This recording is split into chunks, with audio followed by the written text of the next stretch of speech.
So a 10.2% unemployment rate is not one that you check the box off to say mission accomplished on achieving a strong economy, but we have achieved at least the creation of 1.8 million jobs in a given month.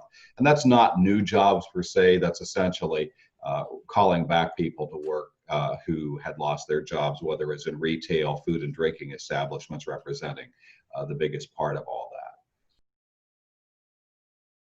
But so far this year, we're still running a deficit of more than 12 million jobs. That's the number we need to create or restore to get back to where we were before. We still have 16 million Americans who are unemployed, and that doesn't even capture the number who are working part-time, would like to have full-time work, or are expecting to get called back and are not even looking for work at this point.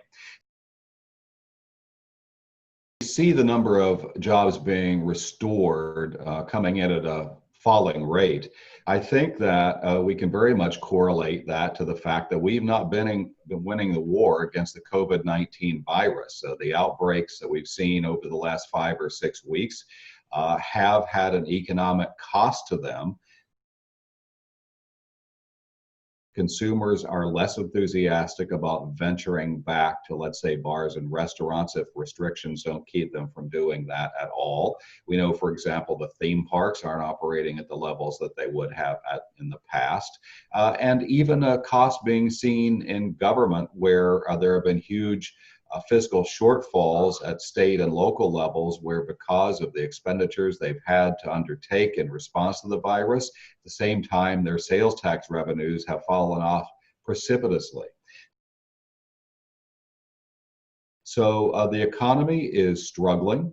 We saw a historic decline in GDP in the recently completed second quarter, and the hope is that we might get a historic bounce back.